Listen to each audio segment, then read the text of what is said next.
Let's speak now to our defence and security analyst, Professor Michael Clarke, who was also the former Director General of the defence think tank RUSI. Good to see you. Well, did you think you'd ever live to see this?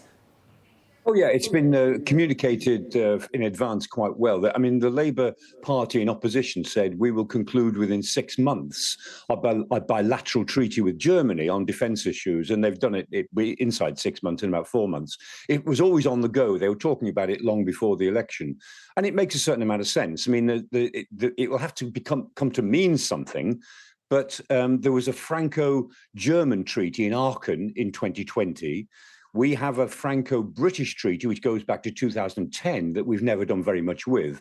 So this treaty, it'll be called the Trinity House Treaty, makes for a sort of trio of treaties. So it means that France, Germany, and Britain are in this triangular relationship to do more together on defence when we need it in Europe, because they are the three biggest powers in Europe in defence terms. They're the three most significant. So this kind of completes the triangle. That was the idea behind it. Okay, I suppose what I meant was German aircraft flying out of British bases. It's quite a turn up for the books, isn't it?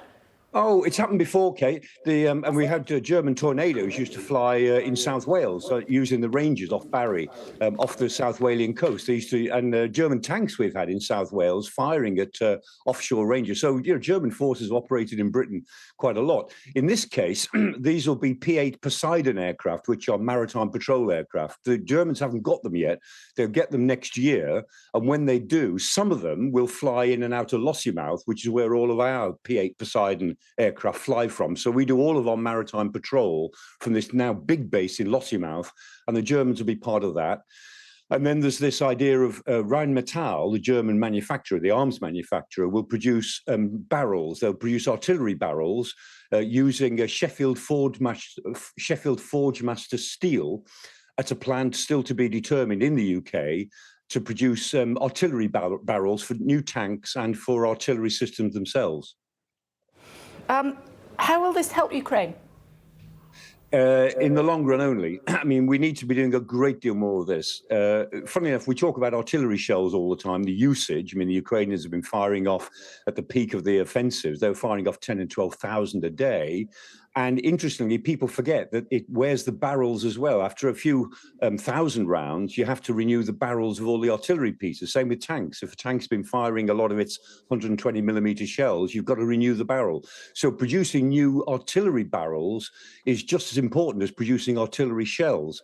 And the Ukrainians need a lot more of this. And what's being done here between Britain and Germany is all going to pay off in the late 20s, but it won't help Ukraine when they really need it, which is now and next year. Yeah, and those artillery gun barrels that you're talking about, they come in online, production line, what, 2027? Something like that, yeah. It'll take a while to get production going. You know, we haven't produced artillery barrels for over 10 years. I mean, we stopped producing most defense systems a long time ago because the demand of our own forces was so small. And so we haven't produced artillery barrels for a long, long time. So this will be the beginning of production. And one would hope that it can ramp up with BAE Systems, working with Rheinmetall of Germany. They need to be able to ramp up production of just about everything, to be honest, not just artillery barrels.